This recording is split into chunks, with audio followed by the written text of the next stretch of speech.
আমাদের প্রথম ক্লাসে আমরা শিখেছিলাম কিভাবে লাইনিং করতে হবে এবং হ্যাচিং, ক্রস হ্যাচিং এবং হালকা একটু শেডিংয়ের করা সম্পর্কে জেনেছিলাম হ্যাচিংয়ের মাধ্যমে। এবার হচ্ছে আমরা কিভাবে কোনো কিছুর মধ্যে শেপ খুঁজে সেটাকে আঁকতে হবে সেটা শিখব। তো তোমাদের এটা দিয়ে আমি প্রথমে একটুখানি ধারণা দেওয়ার চেষ্টা করছি। এখানে তোমরা কি কি শেপ দেখতে পাচ্ছ? আচ্ছা, আমি বলে দিচ্ছি। এখানে আমি কাপটার মধ্যে একটা সার্কেল দেখতে পাচ্ছি এবং আমি এখানে বেশিরভাগ সার্কেলই দেখতে পাচ্ছি।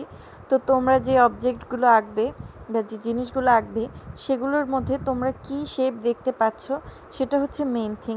এবং এই শেপটা যে তোমরা দেখতে পাবে তার জন্য তোমাদের বেসিক 4টা শেপ নিয়ে একটু কাজ করতে হবে। বেসিক 4টা শেপ আছে যা সচরাচর সব ধরনের পেন্টিংয়ের মধ্যেই দেখা যায় বা সব ধরনের আমাদের আশেপাশে যে বস্তু আছে তার মধ্যে দেখা যায়। সেই 4টে শেপ নিয়েই আমরা আজকে কথা বলবো এবং তার মধ্যে একটি শেপ হলো ত্রিভুজ এবং বাকিগুলো হচ্ছে চতুর্ভুজ, বৃত্ত এবং বৃত্ত ও চতুর্ভুজের সমন্বয়ে আঁকা কিছু শেপ। এবং তোমাদের দ্বিতীয় দিনের প্র্যাকটিসে এটা হবে যে তোমাদের শেপ প্র্যাকটিস করতে হবে। যে কোনো জিনিসের মধ্যে কোন শেপ দেখতে পাচ্ছ সেগুলোই আঁকা শুরু করে দিতে হবে খাতার মধ্যে। তো আমরা এখন ত্রিভুজ আঁকছি, চতুর্ভুজ এবং বৃত্ত আঁকবো এবং এগুলোকে আমরা একটু 3D লুক দেওয়ার চেষ্টা করব। মানে এগুলোতে আমরা হালকা একটু শেডিং করব, কিভাবে এটা একটা বস্তুতে পরিণত হবে। তো প্রথমে আমরা আমাদের এখানে একটা চতুর্ভুজ এঁকেছি এবং দ্বিতীয় একটা চতুর্ভুজ তোমরা হালকা করে আঁকবে। আমি গাঢ় করে এঁকেছি এবং তোমাদের পাশে হালকা করে এঁকেও দেখিয়েছি যে হালকা করে আঁকলেই এটা বেশি সুন্দর লাগে। তোমাদের দেখার স্বার্থে আমি এটাকে একটু গাঢ় করে দিয়েছি। এবার তোমাদের এক সাইডে আমি গাঢ় করে আঁকছি এবং দ্বিতীয় সাইডে হালকা করে আঁকছি। তোমরা গাঢ়টা দেখে খাতায় হালকা করে তুলবে এবং এগুলো দিয়ে আমরা একটু শেডিং করব এবং তোমাদের এটা বোঝাবো যে এগুলো দিয়ে কিভাবে আমরা কোনো বস্তু আঁকতে পারবো আমাদের আশেপাশের। তো চলো এবার আমরা শেডিং করাটা স্টার্ট করি। প্রথমে এই ত্রিভুজটাকে আমি হচ্ছে শেডিং করব। তো এই ত্রিভুজটাকে কিউবে পরিণত করব, একটু 3D লুক দেব। তো চলো আমরা এটাকে এখন আঁকার চেষ্টা করি। আমি হালকাভাবে এই সেম ত্রিভুজটাকে অপর সাইডে এঁকে নিচ্ছি এবং এটার যেহেতু আমরা একটু 3D লুক দেব তো আমরা এটার নিচের রেখাটাকে একদম সমান রাখবো না, এটাকে হচ্ছে আমরা একটু বৃত্তাকার করে দেবো, অথবা তোমরা এখানে একটা বৃত্তই এঁকে নিতে পারো। তারপর এটা যেহেতু ট্রান্সপারেন্ট না, পরবর্তীতে অপোজিট সাইডের রেখাটাকে তুমি মুছে দিতে পারো এবং যদি এই রেখার বরাবর আরও কয়েকটা বৃত্তর মতো এঁকে এবং অপোজিট সাইডের রেখাটা মুছে দাও, তাহলে এটা শেডিং করা ছাড়াই অলরেডি কিন্তু একটা হালকা 3D ভাইব অলরেডি নিয়ে আসে। পরে যদি তুমি হ্যাচিংয়ের মাধ্যমে এটাকে শেডিং করে দাও তাহলে এটা আরও সুন্দর লাগবে। এবং এই যে বাঁকা রেখাটা, এটার মাধ্যমে কিন্তু অনেক কিছু করা যায়। যেমন আমি তোমাদের 2টা দাগ দিয়ে তার মধ্যে বাঁকা রেখা দেওয়ার মাধ্যমে এটা কত সুন্দর একটা লাঠির মতো মনে হচ্ছে অলরেডি। তো এই ছোট ছোট জিনিসগুলো তোমাদের আঁকায় ইমপ্রুভমেন্ট আনতে অনেক বেশি সহায়তা করবে। এগুলোকে মূলত তোমরা সার্কেল দেখবে, যেমন একটা সার্কেলের এক সাইডে দাগ রয়েছে এবং অপোজিট সাইডে নেই, এরকম ভাববে। তো আর যদি ভাবতে না পারো ডাইরেক্ট সার্কেলই এঁকে দিবে এবং পরে যেখানে প্রয়োজন নেই সেখানের দাগটা মুছে দেবে। তো আমরা এবার এই কিউবটাকে হচ্ছে একটু হালকা 3D ইফেক্ট দেব। তো আমরা এটাকে শেডিং করব হ্যাচিংয়ের মাধ্যমে এবং পরিপূর্ণ যে শেডিংটা সেটা আমরা পরবর্তী ক্লাসে জানবো। আজকের আমাদের মেইন টপিক হচ্ছে শেপ এবং এই শেপগুলো দিয়ে আমরা কিভাবে কোনো কিছু আঁকবো। তো এবার হচ্ছে আমি এটাকে শেডিং করে দিচ্ছি হ্যাচিংয়ের মাধ্যমে। তো যেহেতু আমাদের সূর্যের আলোটা এই দিক থেকে আসছে, তো এই মধ্যের অংশটা হচ্ছে বেশি ডার্ক হবে আর আমাদের অপোজিট সাইড থেকে ঘুরে একটুখানি আলো আসছে। এখান থেকে আমাদের যেহেতু সরাসরি আলোটা আসছে তাই এখানে হচ্ছে লাইট হবে এবং তারপর হালকা একটু ডার্ক হবে, তারপর অনেক বেশি ডার্ক হবে, তারপর আবার একটু লাইট হবে, কারণ সূর্যের আলোটা অপোজিট সাইড থেকে ঘুরে আবার একটু এইদিকে আসছে। আসলে ক্লাসটা সরাসরি করলে বেশি ভালো হয়, কারণ রেকর্ডিং ক্লাসে অনেক সময় দেখা যায় যে অরিজিনাল ভয়েসটা রেকর্ড হয় না। আর আমার এই ফোনে একটা নতুন আপডেট চলে এসেছে যার কারণে অরিজিনাল ভয়েসটা রেকর্ড হচ্ছে না। যাই হোক, তাই আমি আলাদাভাবে ভয়েস দিয়ে দিচ্ছি। এবার হচ্ছে এখানে আমরা শ্যাডো ক্রিয়েট করব। এই বিষয়টা সম্পর্কে আমরা আগের ক্লাসে আলোচনা করেছিলাম, তাই হয়তো এবার তোমাদের জন্য একটু সহজ হবে যে এখানে আমরা শ্যাডো কিভাবে ক্রিয়েট করব। প্রথমে আমরা আমাদের শ্যাডোর উল্টো কাহিনী হবে এখানে, যেভাবে আমরা ওখানে এক সাইডে ডার্ক দেই, তারপর ধীরে ধীরে লাইটিংয়ের দিকে যাই অথবা লাইট থেকে ধীরে ধীরে ডার্কের দিকে আসি। শ্যাডোর ক্ষেত্রেও কিছুটা অংশ কিন্তু খুব বেশি ডার্ক হবে, খুব বেশি অন্ধকারের মধ্যে থাকবে এবং কিছুটা অংশ লাইটিং হবে। তো এই কিউবটা আমি যেভাবে আঁকলাম সেভাবে এবার চতুর্ভুজ দিয়ে আমি একটা বক্স আঁকবো এবং আমি তোমাদের এটাই বোঝানোর চেষ্টা করছি যে এই শেপগুলো বিভিন্ন ধরনের অবজেক্ট যেগুলো তোমাদের আশেপাশে আছে সেগুলো আঁকতে তোমাদের সহায়তা করবে, যা আমরা একটু পর এঁকেও দেখাবো। আর এবার হচ্ছে আমরা চতুর্ভুজ দিয়ে বক্স আঁকছি, একটা বক্স আঁকার চেষ্টা করছি যেখানে আমাদের চতুর্ভুজেরই প্রয়োজন। তো আমরা প্রথমে একটা চতুর্ভুজ এঁকে নিলাম, তারপর এটাকে বক্সের আকৃতি দিচ্ছি, এটার উপরে বাঁকা করে একটা চতুর্ভুজ আঁকবো, তারপর সাইড থেকে আঁকাটা এবার সহজ হয়ে যাবে। তো এবার সাইড থেকে আমরা আরেকটা চতুর্ভুজ দিয়ে দিব। তো আমাদের চতুর্ভুজটা হয়ে গেল। এবার আমরা এটাকে হালকা একটু শেডিং করব হ্যাচিংয়ের মাধ্যমে। তো আমরা এবার এটা সূর্যটা আমরা কোন দিকে দেব, আমরা এটার সূর্যটা অপোজিট সাইড থেকে দিলাম। এবার এটার আলোটা কোন দিকে যাচ্ছে সেটা আমরা মার্ক করে নেব। তো এটার আলোটা আমি যেদিকে দিয়েছি সেদিকে হচ্ছে এটা খুবই কম শেডিং হবে, মানে সেদিকে লাইট যাচ্ছে, তো লাইট গেলে সেটা আলোকিত জায়গা, এবং যেই দিকে কম লাইট যাচ্ছে সেদিকে একটুখানি ডার্ক হবে এবং যেই দিকে লাইট যাচ্ছে না সেই দিকে একদম ডার্ক করে দেব এবং ছায়াটাও সেদিকেই পড়বে। তো আমার পেন্সিল এখানে যতটুকু ডার্ক করতে পারছে ততটুকু পর্যন্ত আমি ডার্ক করে দিয়েছি। এবার হচ্ছে এটাকে আমি শ্যাডো দিয়ে দিব এবং আমি এখানে অতিরিক্ত ডার্ক করার জন্য ক্রস হ্যাচিংয়ে ব্যবহার করছি। এরপর আমরা হচ্ছে যেই দিকটা অনেক বেশি ডার্ক অবশ্যই সেই দিক থেকে লাইট আসছে না, লাইট অপোজিট দিক থেকে আসছে, তো আমি সেই দিকে শ্যাডোটাও দিয়ে দিব যেন একটু 3D লুক আসে। প্রসেসে শ্যাডোটা দিয়ে দেওয়ার পর এবার হচ্ছে আমি বৃত্তের দিকে যাব। বৃত্ত আজকে করব না ভেবেছিলাম, আগের ক্লাসে আমি বৃত্তটাই অনেক সুন্দর করে দেখিয়ে দিয়েছিলাম, তবুও ভাবলাম করেই ফেলি, কারণ এই সবগুলো অবজেক্ট একসাথে মিশিয়ে তারপর একটা ছবি আমরা আঁকবো কিছুক্ষণ পর। তো আমি বৃত্তটাকেও এখন একটু শেডিং করে তোমাদের দেখিয়ে দিচ্ছি, একটা 3D লুক আনার চেষ্টা করব। তো এই বৃত্তটার সূর্য কোন দিক দিয়ে দেবো ভাবছি, তো এই সূর্যটাই আমরা নিচ্ছি, যে সূর্যটা আমরা অলরেডি এঁকেছি এই সূর্যটার আলোই ধরো নিচ্ছি।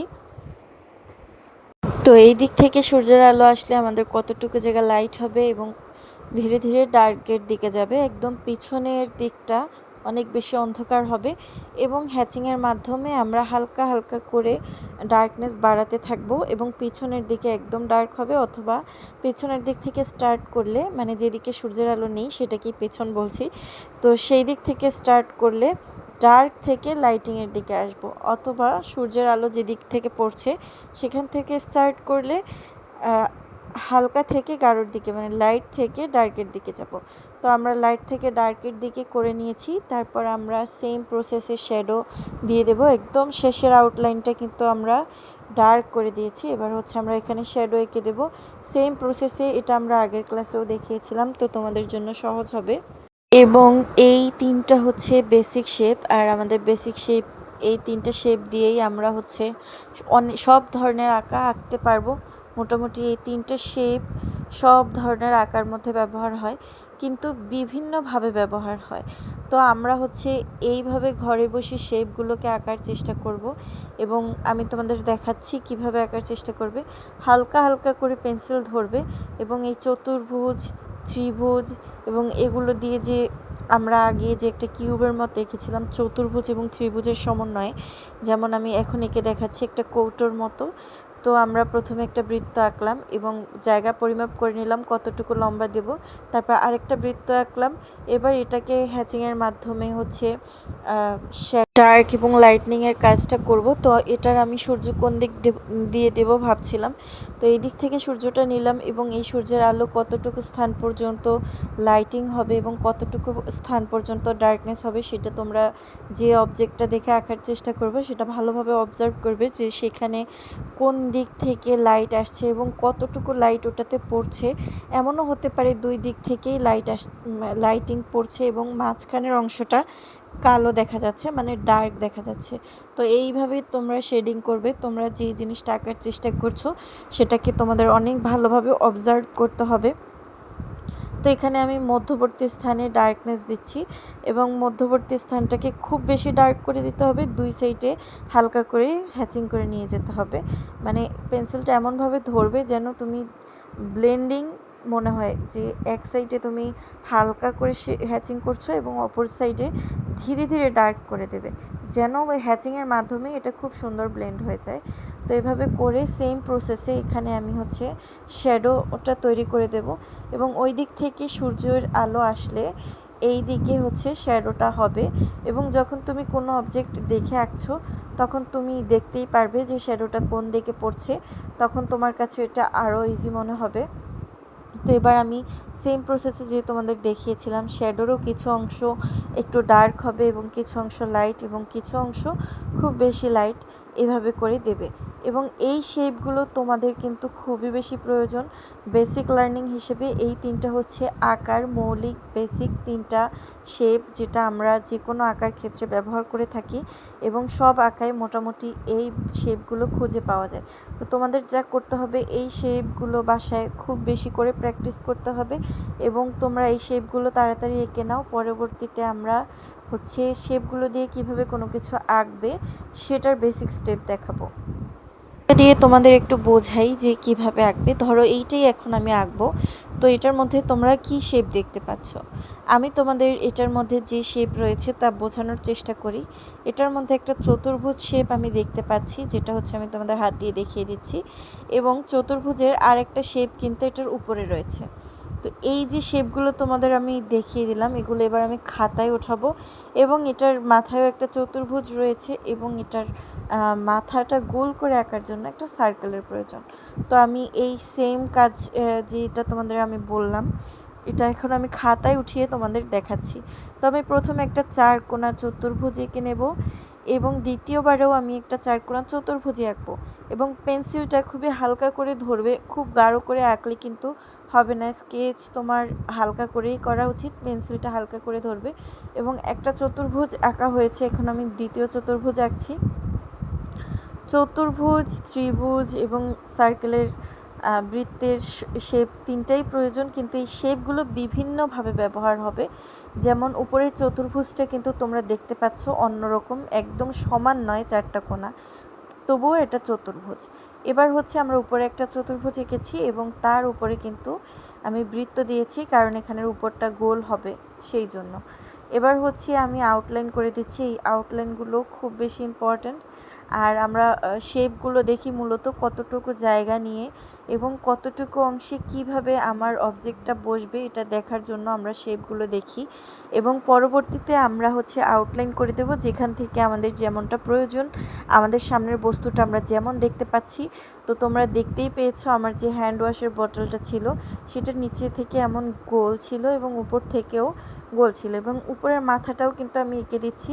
তো এর জন্য আমি ছোট একটা সার্কেল এঁকেছি। এই যে কিউবটা আমি তোমাদের এঁকে দেখিয়েছিলাম, যে কৌটোটা, এই প্রসেসটা কিন্তু এখানে ব্যবহার হচ্ছে।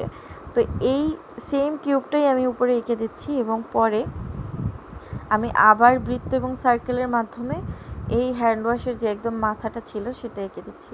এভাবে তোমাদের আশেপাশে যে অবজেক্টগুলো রয়েছে সেগুলোতে কি কি শেপ তোমরা দেখতে পাচ্ছ সেগুলো ভালোভাবে অবজার্ভ করবে এবং খাতায় তোলার চেষ্টা করবে, এবং এটাও তোমাদের হোমওয়ার্কের মধ্যে একটা, তাই মনোযোগ দিয়ে দেখো। তারপর তুমি যে জিনিসটা আঁকছো সেটার মধ্যে যদি ছোট ছোট আরও ডিটেলস থাকে, যেমন এই হ্যান্ড ওয়াশে এমন একটা ডিটেলস ছিল সেটা আমি এঁকে দিচ্ছি, এবং তুমি যেটা আঁকবে সেটার মধ্যে যদি এমন ডিটেলস থাকে সেটা এঁকে দেবে এবং বাড়তি যে লাইনগুলো থাকবে পরবর্তীতে সেগুলো মুছে দেবে, যেগুলো হচ্ছে আমি কিছুক্ষণ পরেই মুছে দেব।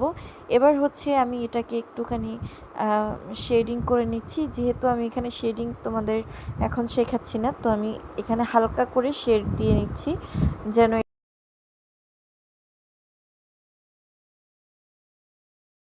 এবং শ্যাডোটাও এঁকে দিয়েছি একদম সেম প্রসেসে। এতক্ষণ আমরা যেভাবে দিচ্ছিলাম বাকিগুলোর সেই প্রসেসেই এখানে আমি শ্যাডোটা এঁকে দিয়েছি।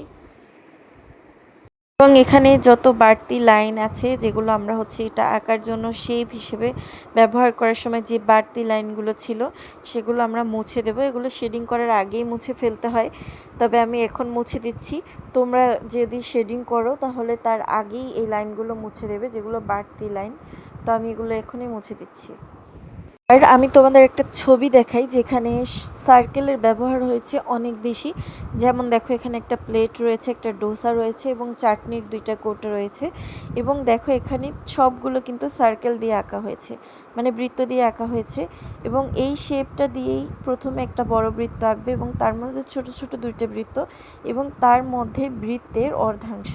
তো এটা কিভাবে আমাদের কাজে লাগে, এই শেপটা আমাদের কিভাবে কাজে লেগে গেল এই ছবিটা আঁকার ক্ষেত্রে। তো আমি ভেবেছিলাম এই ছবিটা তোমাদের এঁকে দেখাবো, কিন্তু এটা একটু হার্ড হয়ে যাচ্ছে যেহেতু তোমাদের একটা ছবি আঁকতে অনেকটা সময় লেগে যাচ্ছে।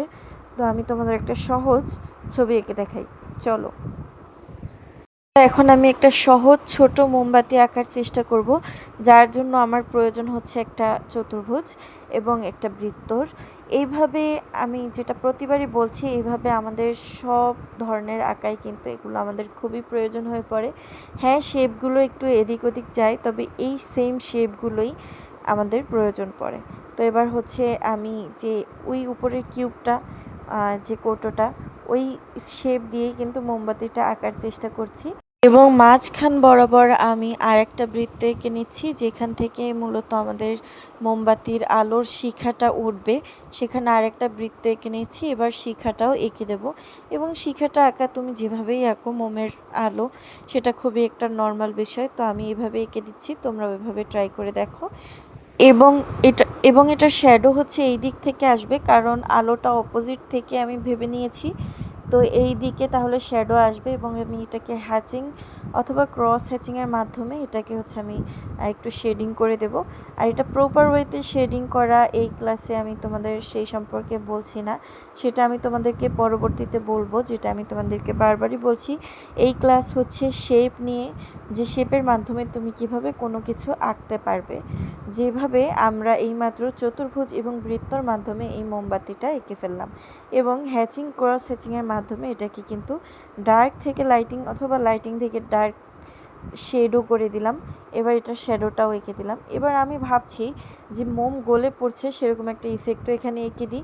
তো তার জন্য তোমাদের যা করতে হবে, এখানে ছোট একটা সার্কেল আঁকবে এবং পরবর্তী সাইডে আরেকটা সার্কেল এঁকে দিচ্ছি এবং তারপর তাদের সাথে একটা কানেকশন লাইন টেনে দিব। আর এগুলো হচ্ছে ছোট ছোট সার্কেল, কারণ তোমার মোমটা গলে পড়ছে এবং সেটা কিন্তু তোমরা ভালোভাবে অবজার্ভ করলে বুঝতে পারবে বৃত্তাকারেই পড়ে। তবে আর্টিস্টিক নজরে দেখলে তোমরা দেখতে পাবে যে সেগুলো গোল গোল হয়ে পড়ছে এবং ওয়াটার ড্রপের মতো। তো সেইভাবে আমরা গোল গোল এঁকে দিয়েছি এবং হচ্ছে এবার ওইখান থেকে আমরা ডার্ক যে শ্যাডো দিয়েছিলাম সেটা মুছে দিচ্ছি। এবার ওই যে জিনিসটা আমরা লাইনটা টেনেছি সেই লাইন থেকে নিচে হালকা করে একটু ডার্ক শেডিং করে দেব, যেন বোঝা যায় যে এখান থেকে মোমের গলে পড়ছে এবং এটার একটু হালকা ছায়া পড়েছে, যার কারণে এটা একটা 3D ইফেক্ট আসবে। তো এটার নিচে আমি লাইন যেখানে সেই বরাবর এটা একটু ডার্ক করে দিচ্ছি। তো এই হচ্ছে খুব সহজে একটা মোম আঁকা হয়ে গেল। এভাবে তোমার আশেপাশে যত বস্তু এবং যত যা আছে তা দেখে আঁকার চেষ্টা করবে এবং শেপ খোঁজার চেষ্টা করবে এবং ছোট ছোট ডিটেলসগুলো কোন শেপের সেটাও দেখার চেষ্টা করবে, দেখে বোঝার চেষ্টা করবে। এবার আমরা একই প্রসেসে এই 2টা জিনিস যেভাবে শেপ খুঁজে আঁকলাম সেইভাবে হচ্ছে একটা চায়ের কাপ আঁকার চেষ্টা করব। তো আমি প্রথমে একটা সার্কেল এঁকে নিচ্ছি, তারপর হচ্ছে আমি একটা লাইন টেনে দেখার চেষ্টা করব যে এটা কতটুকু লম্বা আমি তৈরি করতে চাইছি। তো আমি মাঝখান থেকে একটা লাইন টানবো এবং নিচে যতটুকু আমি নিতে চাইছি ততটুকু নেওয়ার পরে নিচে আরেকটা সার্কেল এঁকে দেব এবং এটা আমার প্রথম সার্কেলটার থেকে একটু ছোট আঁকবো, কারণ আমরা জানি চায়ের কাপগুলোর শেপ কেমন হয়। তো সেই শেপটাতে নেওয়ার জন্য নিচের সার্কেলটাকে আমরা একটু ছোট করে আঁকবো এবং পরে উপরটার সাথে নিচেরটা আমরা লাইনিং করে মিশিয়ে দেব। লাইনিং করাটাও কিন্তু খুব বেশি ইম্পর্টেন্ট। তোমাদের কালকে যে কাজ দিয়েছিলাম সবাই সাবমিট করনি, তো লাইনিং করাটা খুব বেশি ইম্পর্টেন্ট। তোমাদের হচ্ছে কালকে যেগুলো করিয়েছিলাম সেগুলো প্রতিদিনই প্র্যাকটিস করতে হবে, সেগুলো কিন্তু একদিনের জন্য না, তোমাদের প্রতিদিন প্র্যাকটিস করতে হবে একবার করে, যতদিন না তোমার হাত চালু হয়ে যাচ্ছে। এবং এই যে শেপ দিয়ে বিভিন্ন জিনিস আঁকা অথবা শেপগুলোই বারবার করে আঁকা, এগুলো তোমাদের প্র্যাকটিস করতে হবে যতদিন না তোমাদের হাত চালু হয়ে যাচ্ছে এবং তোমরা একটা বস্তুর মধ্যে প্রপার ওয়েতে শেপগুলো দেখতে পাচ্ছ। তো দেখো আমার চায়ের কাপ আঁকাটা অনেকটা হয়ে গেছে। তো আমরা এটার মাঝখানে একটু শেডিং করব, যেখানে মূলত আমাদের চা রয়েছে সেই জায়গাটা আমরা একটু শেডিং করব।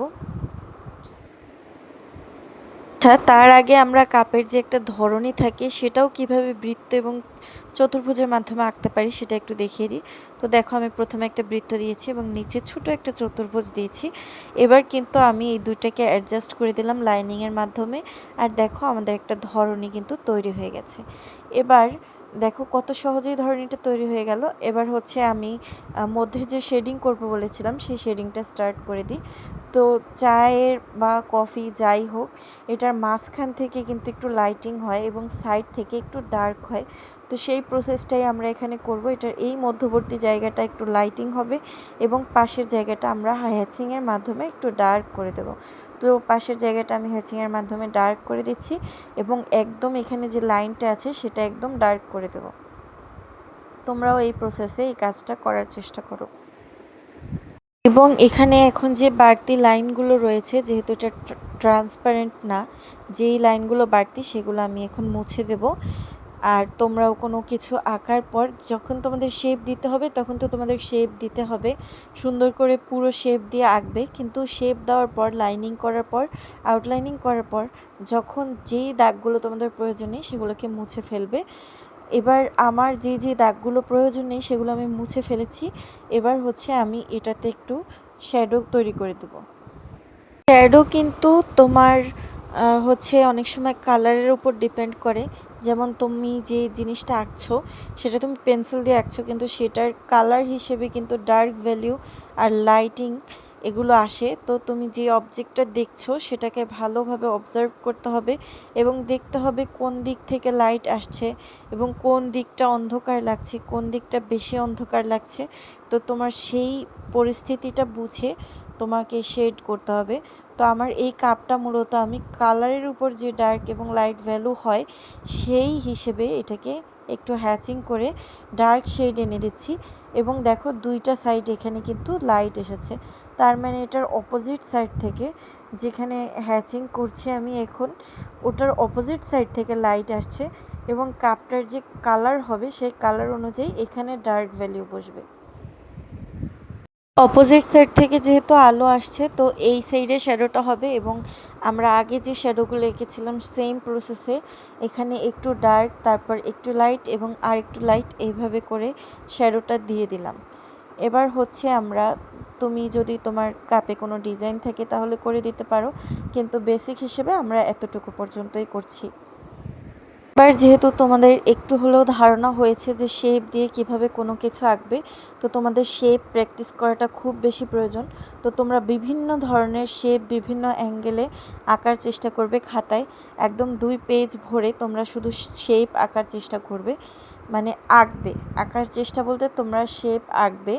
যদি তোমরা মন থেকে চাও যে তোমাদের আঁকায় ইমপ্রুভ হোক, তো তোমাদের এগুলো খুবই বেশি গুরুত্বপূর্ণ। বিশ্বাস করো, যখন তোমরা একদম পুরোপুরিভাবে আঁকা শিখে যাবে বা তোমরা আরও স্টেপ ইমপ্রুভ করবে তখন তোমরা বুঝতে পারবে যেগুলো কতটা ইম্পর্ট্যান্ট ছিল। তো এই দেখো চতুর্ভুজ শেপটাকে আমি কয়েক রকম করে আঁকছি। এইভাবে শেপকে বিভিন্ন অ্যাঙ্গেলে ভাঙিয়ে এই শেপগুলো তোমরা আঁকার চেষ্টা করবে খাতায় এবং অবশ্যই করবে। এবং তোমরা বৃত্তকেও এভাবে করে এক্সপেরিমেন্ট করে আঁকবে, ত্রিভুজ দিয়েও আঁকবে, চতুর্ভুজ দিয়েও আঁকবে। এখানে তোমাদের আরেকটা জিনিস দেখাই, দেখো নিচের অজান্তেই কিন্তু মোমের যে শ্যাডোটা এটা আমি চতুর্ভুজের মতো করেছি এবং এই যে হ্যান্ড ওয়াশের শ্যাডোটা কিন্তু আমি সার্কেলের মতো করেছি, কাপের শ্যাডোটা কিন্তু আমি চতুর্ভুজের মতো করেছি। এটাই হচ্ছে মেনলি অবজারভেশন। আর এই দেখো এখানে আমি ত্রিভুজ শেডিং না করেই 3D কীভাবে আঁকা যায় সেভাবে দেখাচ্ছি। মানে এখানে মূলত দুটো ত্রিভুজ মিলে এই একটা কিউব তৈরি হয়ে গেল এবং গোল করে না দিয়ে এখানে একটা কিউবের মতো কিন্তু এটা দেখা যাচ্ছে। এইভাবে তোমরা সবগুলো শেপ দিয়ে এক্সপেরিমেন্ট করবে। এবার আমরা দেখব যে সবগুলো শেপ একসাথে এনে বা তোমার আশেপাশে যে বস্তু আছে সেই সকল বস্তুকে বা কয়েকটা বস্তুকে একসাথে এনে সেগুলো যদি আঁকি তাহলে কেমন হয়। তো চলো আমরা নেক্সট স্টেপের দিকে যাই। মূলত এখানে কয়েকটা শেপ, যেমন এই শেপগুলোই যেগুলো এতক্ষণ আমি তোমাদের দেখিয়েছি আলাদা আলাদাভাবে, সেগুলোকে একসাথে এনে এখানে আলোর কী প্রভাব পড়বে, অন্ধকারে কী প্রভাব পড়বে এবং একসাথে একটা 3D এফেক্ট দিয়ে এঁকে দেখানোর চেষ্টা করব। তোমরা যখন স্টিল লাইফ পেন্টিং করবে, যখন তোমরা স্টিল লাইফ পেন্টিং পর্যন্ত চলে যাবে, তখন তোমাদের এগুলো খুবই বেশি প্রয়োজন হবে এবং স্টিল লাইফ পেন্টিংয়ের জন্য এগুলো খুবই বেশি গুরুত্বপূর্ণ যে একসাথে কয়েকটা জিনিস একসাথে রাখা, সেগুলো তোমরা কিভাবে শেপ করবে এবং সেগুলো তোমরা কিভাবে আঁকবে। তো আমরা সেটা শেপের মাধ্যমে দেখব। তো আমাদের আলোটা যেই দিক থেকে আসবে সেই দিকের জন্য আমি একটা সূর্য এঁকে নিয়েছি, ওই দিক থেকে আমাদের আলোটা আসবে। এবার হচ্ছে আমার যেই জিনিসগুলো সামনে থাকবে, যেমন আমি একটা ত্রিভুজ এঁকে নিয়েছি এবং এখন একটা বৃত্তে আঁকছি, তারপর আমার বৃত্তর পেছনে থাকবে একটা বক্স বা চতুর্ভুজ। তো আমি সেই চতুর্ভুজটা এঁকে নিচ্ছি। যদি আমরা পিছনে কিভাবে আঁকে সেটা না বুঝি, আমরা একসাথে এটার উপর দিয়েই এঁকে ফেলতে পারি। পরে যে বাড়তি লাইনগুলো সেগুলো আমরা মুছে দেব, তো তখন একটা আলাদাই লুক চলে আসবে। তো এভাবে করে আমরা এখন আমাদের এই বক্সটা এখানে এঁকে নিচ্ছি এবং বক্সের পিছনে কিউবটাও আমরা এঁকে নেব ঠিক সেম প্রসেসে। তো এই সেম প্রসেসে এবার হচ্ছে আমরা ওই কৌটোটা এঁকে নিচ্ছি, যেটা হচ্ছে বৃত্ত এবং চতুর্ভুজের পেছনে, এই দুইটা জিনিসেরই পেছনে। কিন্তু যদি আমরা পিছনে এই সিচুয়েশনটা বুঝতে না পারি, আমরা উপর দিয়েই এঁকে দেব এবং পরবর্তী যে বাড়তি লাইনগুলো সেগুলো আমরা হচ্ছে রবার দিয়ে মুছে দেব, তাহলে এটা অন্যরকম একটা লুক চলে আসবে। এবার বাড়তি লাইনগুলো আমরা মুছে দেব। তো দেখো এটা বৃত্তর মধ্যেও কিন্তু এটা লাইন চলে এসেছে এবং চতুর্ভুজ বা বক্সের মধ্যেও লাইন চলে এসেছে, যে লাইনগুলো আমরা রবার দিয়ে এবার ক্লিন করে দেব। তো এগুলো ক্লিন করে দিচ্ছি এবার।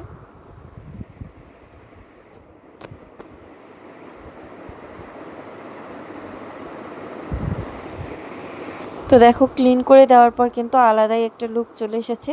এবার এগুলোকে আমরা শেডিং করব আর সূর্যের আলো আমরা নির্ধারণ করব। যখন আমরা কোনো অবজেক্ট দেখে আঁকবো বা আমরা স্টিল লাইফ পেন্টিং করব, তখন আমাদের চোখের সামনেই আমাদের রেফারেন্স থাকবে এবং আমরা দেখতে পারবো কোন দিক থেকে আলো এসেছে এবং বস্তুর উপর কতটুকু পরিমাণ আলো পড়েছে। কিন্তু যেহেতু আমরা এবার হচ্ছে কিছু শেপ দিয়ে এই জিনিসটা করার চেষ্টা করছি, তো এখানে আলোটা আমরা নিজেরাই নির্ধারণ করে নিচ্ছি যে কোনটার উপর কতটুকু পড়েছে, কতটুকু শ্যাডো হবে এবং কতটুকু লাইটনিং হবে। সূর্যের আলোটা কোথা থেকে কতটুকু কোনটার উপর পড়ছে সেটা আমি দেখিয়ে দিচ্ছি, এইভাবে তোমরাও করো। এবং এই হচ্ছে আমার সূর্যের আলোর প্রতিফলন। তো এখন এইটা আমি শেডিং করব, একটা একটা করে আমি এখন শেডিং করব এবং যেহেতু এই দিক থেকে আলো আসছে তাহলে অপোজিট সাইডে শ্যাডো হবে। এই প্রসেসগুলো আমরা এতক্ষণ ধরেও করেছি, তো আমরা এখন একটু হলেও বুঝতে পারছি যে এই আমরা পিছন সাইডে অনেকটা ডার্ক হবে, তারপর হালকা হালকা করে লাইটিংয়ের দিকে আমরা পেন্সিল নিতে থাকব। এভাবে করে আমি সবগুলোতে শেডিং করে দিব।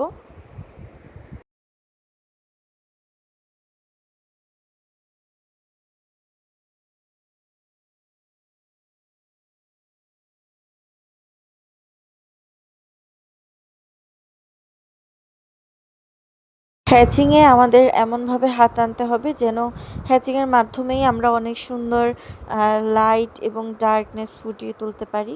তো আমি এটাতে দেখো একদম পিছনে খুব বেশি ডার্ক করে দিয়েছি, তারপর একটু হালকা এবং তারপর আরও হালকা, এবং এগুলোতে কিন্তু ব্লেন্ডও করা যায় হ্যাচিংয়ের মাধ্যমে। আমরা ধীরে ধীরে সব প্রক্রিয়ায় যাব। এখন আমরা দ্বিতীয় অবজেক্টটা, দ্বিতীয় যে শেপটা সেটা হচ্ছে আমরা শেডিং করব। তো বৃত্ততে আমরা শেডিং করার নিয়মটা আমরা অনেকবার দেখে নিয়েছি, সেই সেম প্রসেসে এটাকে আমি শেডিং করব। তো এটার আলো কোন দিকে আসছে সেই লাইনটা তোমরা দেখতেই পাচ্ছ, আমি লাইন দিয়ে নিয়েছি একটা। তো সেই দিক থেকে কিন্তু এটাকে শেডিং করব। আর বক্সের ক্ষেত্রে এটার আলো যেখানে পড়ছে সেটার অপোজিট সাইডটা হচ্ছে একটু কম আলোকিত হবে, মানে একটু হালকা ডার্ক হবে, এবং যেই সাইডে আলো পড়ছে না সেটা একদম ডার্ক হবে, এবং সেই সাইডেই শ্যাডো হবে। তো আমাদের কিউব, এইটা যেহেতু কিউব, এটার আলোটা আমি যে দিক থেকে দিয়েছি সেই হিসেবে এটার ডার্কটা কিন্তু মধ্য বরাবর আসছে, এবং এটার দুই সাইড থেকেই আলোর প্রতিফলন হচ্ছে। তো আমরা সেইভাবেই এটাকে শেড করব। তো আগে আমরা বলটাকে শেড করে নিচ্ছি, বা বৃত্তটাকে শেড করে নিচ্ছি, এবং এটার শেডিং প্রসেসটা তোমাদের অনেকবারই দেখিয়েছি, হ্যাচিংয়ের মাধ্যমে করছি যদিও। প্রথমে হালকা, তারপর একটু বেশি ডার্ক, তারপর হচ্ছে আরও ডার্ক। এই সেম প্রসেসে আমরা এই সবগুলোকে এখন শেডিং করে নেব।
শেডিং করা হয়ে গেলে এবার হচ্ছে আমরা এগুলোর শ্যাডোগুলো এঁকে দিব।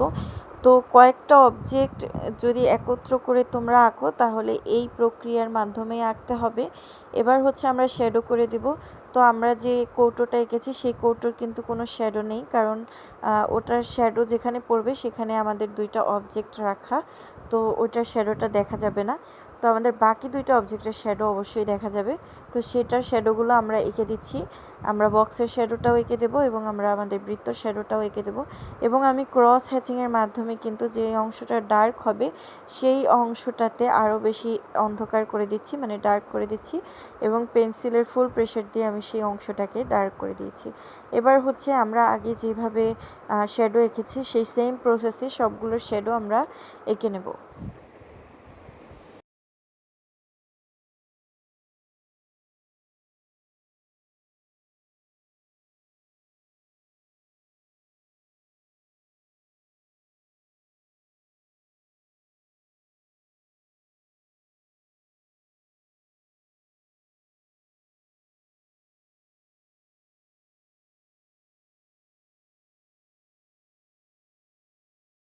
এবার আমি এখানে একটা লাইন টেনে দিচ্ছি। লাইনটা এটা দেওয়ার জন্য যে এই অবজেক্টগুলো কোনো একটা জায়গায় রাখা, এটা বোঝানোর জন্য দিলাম। না দিলেও হবে, কারণ এটা তোমাদের প্র্যাকটিসের জন্য, কিন্তু যেহেতু আমি দিয়েছি তোমরাও দিয়ে দাও। তো আমাদের আজকের প্র্যাকটিস এই পর্যন্তই, এবং তোমাদের আজকের অনুশীলনের মধ্যে কিন্তু এটাও থাকবে, যেটা হচ্ছে অনেকটা স্টিল লাইফ পেন্টিংয়ের মতো। তোমার আশেপাশে যে অবজেক্ট আছে, যেমন ধরো আমার এই রবার এবং এই বক্সের ঢাকনা, এবং ধরো আমার যে ইয়ারপড, এরকমই তোমাদের আশেপাশে যে জিনিসগুলো আছে সেগুলো তোমরা আঁকার চেষ্টা করবে। অন্ততপক্ষে তোমাদের আশেপাশে একটা রঙের টিউব তো রয়েছে, যেমন ধরো আমি এখন একটা রঙের টিউব আঁকার চেষ্টা করি। তো আমি একটা চারকোনা আকৃতির শেপ এঁকে নিচ্ছি। এই চারকোনা আকৃতির শেপ এইভাবে, আর আবার একটা চারকোনা আকৃতির শেপ, যেটা হচ্ছে আমার রঙের কৌটোর ঢাকনা হিসেবে এঁকে নিচ্ছি, এবং মাথাটা যেহেতু গোল থাকে আমি সেখানে একটা বৃত্ত দিয়ে নিচ্ছি। আবার একটা চারকোনা আকৃতির শেপ আমি চিকন করে এখানে এঁকে নিচ্ছি। দেখো অলরেডি কিন্তু এটা মনে হচ্ছে একটা রঙের কৌটো অথবা মলমের কৌটো, এরকম টিউব। তো এরকম কিন্তু অলরেডি দেখা যাচ্ছে। তো এই শেপগুলো আমাদের জন্য কতটা ইম্পর্ট্যান্ট সেটা হচ্ছে এইভাবে তোমরা যদি প্র্যাকটিস করো তাহলে বুঝতে পারবে। তো তোমাদের আশেপাশে যেই জিনিসগুলো রয়েছে সেগুলো দ্বারা তোমাদের এইভাবে নিজে নিজে শেপ খুঁজে তারপর সেগুলো খাতায় আঁকতে হবে, যেগুলো হচ্ছে তোমাদের হোমওয়ার্কের মধ্যে একটি। যেমন ধরো আমি এই রঙের মাঝখানে আরেকটা চারকোনা আকৃতি আঁকলাম। অনেক রঙের মাঝখানে এটা থাকে না, লেখা থাকে, বা অনেক রঙে অন্য রকমের শেপ থাকে এবং তার মধ্যে লেখা থাকে। তোমরা ছোট ছোট ডিটেলসগুলো দেওয়ার চেষ্টা করবে। তা তোমরা তোমাদের চেষ্টা যত বেশি থাকবে ততই তোমরা ভালো পারবে। তোমাদের চেষ্টা হচ্ছে খুবই বেশি গুরুত্বপূর্ণ। তোমরা যদি বাসায় ট্রাই না করো, আমি সারাদিন এখানে বসে যদি তোমাদের শেখাই তাহলে কিন্তু কাজ হবে না। তো তোমাদের বাসায় ট্রাই করাটা হচ্ছে সব থেকে বেশি গুরুত্বপূর্ণ, ইম্পর্ট্যান্ট। যেভাবে পড়ালেখার ক্ষেত্রেও এটা ইম্পর্ট্যান্ট, সেভাবেও পেন্টিংয়ের ক্ষেত্রেও এটা অনেক বেশি ইম্পর্ট্যান্ট। প্র্যাকটিসই কিন্তু একজন মানুষকে পারফেক্ট করে তোলে। তো দেখো, যদি কোনো টিউবে তুমি শেডিং করো তাহলে কিন্তু এটার শেডিংটা অন্যরকম হবে একটু। তো সেই শেডিংটা হবে, কারণ টিউবটা হচ্ছে একটা গোল রাউন্ড, এটা একদম তুমি যেখানে রাখবে তার সাথে মিশে যাবে না। এইভাবেই তোমাদের অবজারভেশন স্কিলকে আরও বাড়াতে হবে। তোমাদের আশেপাশের জিনিসগুলো দেখে দেখে তোমাদের খাতায় আঁকার চেষ্টা করো। খাতা কলম নাও, স্কেচ বুক নিয়ে বসো এবং দেখো তোমার আশেপাশে কি আছে এবং ওইগুলো আসলে কি শেপ ক্যারি করছে, যেগুলো দিয়ে তুমি ওই জিনিসটা আঁকতে পারবে। এবার তোমাদের আরও একটা এক্সারসাইজ বলে দিচ্ছি, সেটা হচ্ছে তোমরা যে কোনো একটা পেন্সিল নেবে এবং সেটা দিয়ে এভাবে কয়েকটা খোপ খোপ করে ঘর তৈরি করবে। সেটা হতে পারে 6B pencil, 5B pencil, 8B pencil. তবে হ্যাঁ, 6H, 4H এইসব পেন্সিল নেবে না, কারণ এইসবে শেডিং হয় না, এইসব হালকা কালারের পেন্সিল হয়ে থাকে। তোমরা একটু ডার্ক পেন্সিল নিতে পারো, যেটা আমরা নর্মালি HB ব্যবহার করে থাকি সেটা হলেও চলবে। তো এই পেন্সিলগুলো দিয়ে প্রথমে একটা ঘর আঁকবে, অনেকগুলো ঘর আঁকবে এবং তোমরা তোমাদের হাতের কারসাজি এখানে বোঝার চেষ্টা করবে। দেখবে যে এই পেন্সিল দিয়েই তুমি কয় রকমের শেড তৈরি করতে পারো। একটা খুবই লাইট করার চেষ্টা করবে, তারপর একটু ডার্ক করার চেষ্টা করবে, তারপর আরেকটু ডার্ক করার চেষ্টা করবে। এভাবে কত দূর তুমি যেতে পারো, অনেকগুলো ঘর তুমি তৈরি করতে পারো। এবং এই প্র্যাকটিসটা কিন্তু অবশ্যই করবে, এটা খুবই গুরুত্বপূর্ণ একটা প্র্যাকটিস। তো তুমি তোমার পেন্সিল দিয়ে হচ্ছে এই শেডিংগুলো ট্রাই করবে, মানে তুমি কত দূর পর্যন্ত এটা শেডিং তৈরি করতে পারো। তো দেখো, আমি একটা খুবই হালকা শেড তৈরি করেছি, তারপর পরেরটা ওটার থেকে একটু ডার্ক করেছি, এবং তৃতীয়টা আরেকটু বেশি ডার্ক করার চেষ্টা করছি, চতুর্থটা আরেকটু বেশি ডার্ক করার চেষ্টা করব, এবং পঞ্চমটা আমি একদম ডার্ক করার চেষ্টা করব ফুল প্রেশার দিয়ে। তো তোমরা যে কয়টা ঘর তৈরি করতে পারো সেই কয়টা ঘরে কত রকমের শেডিং করতে পারো সেটা কিন্তু ট্রাই করবে। এটা খুবই ইম্পর্ট্যান্ট। পরবর্তীতে যখন তোমরা স্কেচ করবে এবং স্কেচের shading, light tone, mid tone এবং ডার্ক টোন দেওয়ার চেষ্টা করবে, সেইখানে কিন্তু এটা খুবই বেশি কাজে লাগবে। এবং অনেক সময় একটা পেন্সিল দিয়েই খুব সুন্দর চমৎকার স্কেচ শেডিং করা যায়। তো তার জন্য তোমার এই পদ্ধতিটা জানা থাকতে হবে। তো তুমি চাইলে একদম ডার্ক থেকে শুরু করতে পারো, যে না আমি একদম ডার্ক আগে ঘরটা তৈরি করব, তারপর ধীরে ধীরে লাইটিং করব, সেটাও করতে পারো। আবার লাইট থেকেও ডার্কের দিকে করতে পারো, তবে করতে হবে অবশ্যই। এই এক্সারসাইজটা খুবই বেশি গুরুত্বপূর্ণ। তো আজকের মতো এতটুকুই। তোমাদের হোমওয়ার্ক তোমাদের গ্রুপে আমি ভালোভাবে বলে দেব, আর আমি আশা করছি তোমরা সবাই হোমওয়ার্ক সাবমিট করবে, কারণ আমি বারবার তোমাদেরকে বলি যে ইমপ্রুভমেন্ট আসলে তোমাদের উপর। তোমরা যারা মন থেকে চাইবে যে না আমাকে ইমপ্রুভ করতে হবে এবং অনেক বেশি প্র্যাকটিস করবে, তারাই কিন্তু অনেক বেশি ভালো করে করতে পারবে এবং বুঝতে পারবে এবং তাড়াতাড়ি ইমপ্রুভ করতে পারবে। আর এই বেসিক স্টেপগুলো, এগুলো বেসিক হলেও আর্টের ক্ষেত্রে খুব বেশি ইম্পর্ট্যান্ট। তো এগুলো প্র্যাকটিস করা মাস্ট যদি তুমি তোমার আর্টকে ইমপ্রুভ করতে চাও। তো তোমাদের যে হোমওয়ার্কগুলো আমি গ্রুপে বলে দিচ্ছি, আশা করি সবাই হোমওয়ার্কগুলো করে সাবমিট করবে।